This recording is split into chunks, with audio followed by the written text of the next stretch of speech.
আপনাদের সাথে বহু এঁচোড়ের রেসিপি আমি শেয়ার করেছি।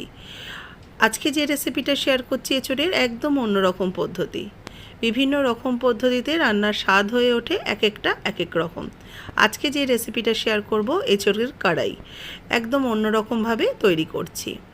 এঁচোড়টাকে কেটে টুকরো টুকরো করে নিয়েছি। এবার একটু লবণ দিয়ে জলের মধ্যে এঁচোড়টাকে ভাপিয়ে নেব। এর জন্য বড় একটা ডেচকির মধ্যে আমি এঁচোড়টা জলের মধ্যে দিয়ে সামান্য একটু লবণ দিয়ে ঢাকা দিয়ে মিনিট 5 এটাকে হাই হিটে সেদ্ধ করে নিচ্ছি।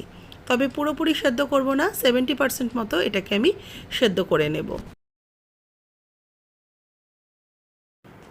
এঁচোড়টা সেদ্ধ হয়ে গেছে যতটা আমার প্রয়োজন। এবার এটাকে জল ঝরিয়ে নেব।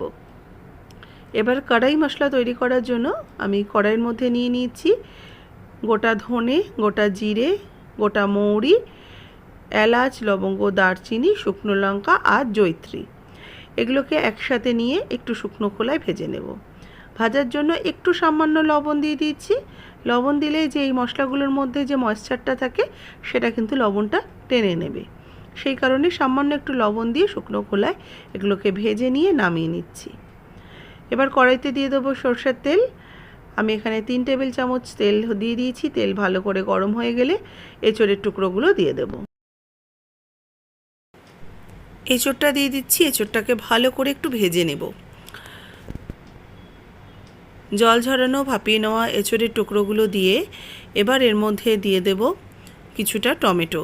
এখানে প্রায় 2-3 খানা টমেটো দিয়েছি। টমেটোগুলোকে মধ্যিখান থেকে অর্ধেক করে এঁচোড়ের সাথে দিয়েই প্রথমে একটু এঁচোড়ের সাথে টমেটোটাকে ভেজে নেব। আঁচটাকে রেখেছি মিডিয়ামে। এবার এঁচোড় আর টমেটো ভালো করে একটু ভেজে নিয়ে এটাকে এবার ঢাকা দিয়ে রেখে দেব। ঢাকা দিয়ে মিনিট 5 জন্য রেখে দেব, যাতে টমেটো আর এঁচোড় বেশ সুন্দর মতো ভাজা হয়ে যায়। আস্তে আস্তে এটা হতে থাক। ততক্ষণে যে মশলাটা ভেজে রেখেছিলাম, এই কড়াই মশলাটা, এটাকে আমি নিয়ে নিচ্ছি একটা মিক্সিং জারের মধ্যে। আচ্ছা, এতে কিন্তু আমি একটুখানি শাহমরিচ দিয়েছি। শাহমরিচও এর মধ্যে আমি ওই 1/2 টিস্পুনের মতনই দিয়েছি। সব কিছুই আমি 1/2 টিস্পুন করে দিয়েছি। এবার ভালো করে এটাকে গুঁড়িয়ে নিচ্ছি। গোটা গরম মশলা, গোটা জিরে, গোটা ধনে, মৌরি, শুকনো লঙ্কা, শাহমরিচ আর জয়িত্রী একসাথে শুকনো খোলায় ভেজে নিয়ে এগুলোকে হামলদিস্তার মধ্যে গুঁড়ো করে নিচ্ছি। দেখুন, একদম পুরো মিহি গুঁড়ো করতে হবে না, এটাকে এরকম দানা দানা করে কড়াই মশলাটা তৈরি করে রেখেছি। এবার এঁচোড়ের ঢাকাটা খুলে নিয়ে আবারও একটুখানি ভালো করে মিশিয়ে নিচ্ছি। টমেটোগুলো দেখুন, দেখেই বুঝতে পারবেন যে একটু নরম নরম হয়ে এসছে। এবার এই টমেটোর খোসাগুলোকে আমি ছাড়িয়ে নেব। টমেটোর খোসাগুলো কিন্তু একদম নরম হয়ে গেছে, গায়ের সাথে দেখুন কুঁচকে গেছে। তখনই বুঝবেন টমেটোর খোসাটা কিন্তু খুব আলাদা করা যাবে সুন্দরভাবে। এই যে একটা চিমটে দিয়ে আমি এইভাবে টমেটোর খোসাগুলোকে আলাদা করে নিচ্ছি।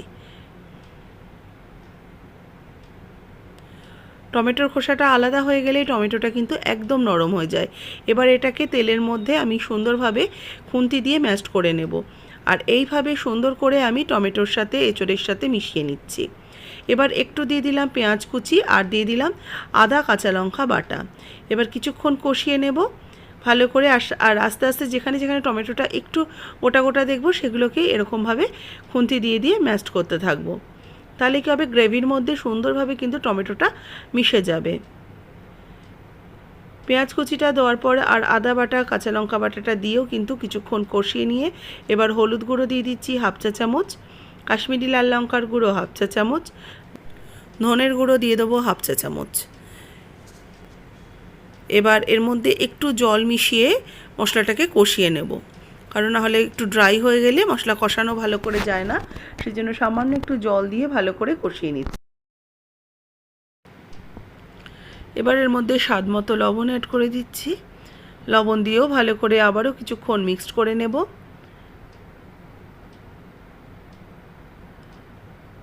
খুব ভালো করে এঁচোড়টাকে মিক্সড করে নিয়ে এবার একটু ঢাকা দিয়ে রেখে দেব।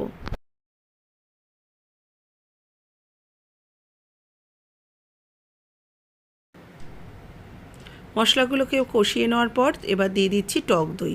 3 টেবিল চামচের মতো টক দই দিয়ে দিলাম। টক দই দেওয়ার সময় আঁচটাকে কম রেখে দইটাকে ভালো করে এঁচোড়ের সাথে মিশিয়ে নিচ্ছি।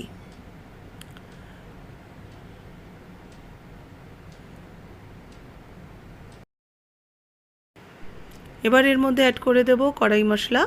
যে কড়াই মশলাটা ড্রাই রোস্ট করে তৈরি করে রেখেছি সেটা আমি কিছুটা দিয়ে দিলাম, আর কিছুটা রেখে দিয়েছি পরে অ্যাড করব। কড়াই মশলাটা দিয়েও ভালো করে এঁচোড়টাকে একদম সুন্দরভাবে কষিয়ে নেবো। এত সুন্দর একটা ফ্লেভার আসছে এই কড়াই মশলা অ্যাড করার পর।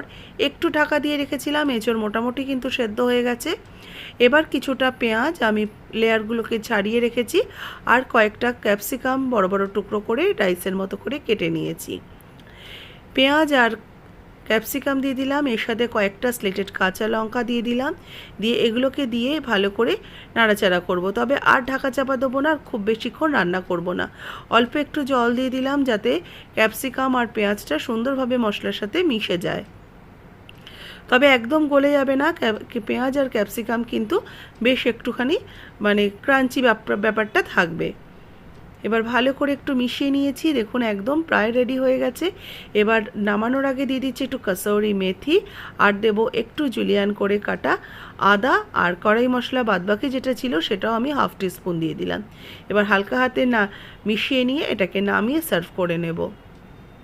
আজকের এই এঁচোড়ের রেসিপি কিন্তু রুটি, পরোটা বা ফ্রাইড রাইস এইসবের সাথে বেশ ভালো লাগবে। আমার তো কিন্তু রুটির সাথে খুব ভালো লেগেছিল এই কড়াই এঁচোড়। এঁচোড় দিয়ে বিভিন্ন রকম রেসিপি আপনাদের সাথে শেয়ার করি। কড়াই চিকেন, কড়াই মাটন, কড়াই পনির কিন্তু খাওয়া হয়, এঁচোড়ের রেসিপি একবারও খাওয়া হয় না। এটা কিন্তু এবারে একবার করে দেখতে পারেন, একটু অন্যরকম টেস্ট করতে ক্ষতি কী। রেসিপি কেমন লাগলো অবশ্যই জানাবেন, ভালো লাগলে লাইক শেয়ার করবেন, যারা নতুন দেখছেন সাবস্ক্রাইব করবেন। ফেসবুক পেজের বন্ধুরা পেজটাকে ফলো করে নেবেন। রেসিপিটা কেমন লাগলো অবশ্যই কমেন্টসের মাধ্যমে জানাতে ভুলবেন না।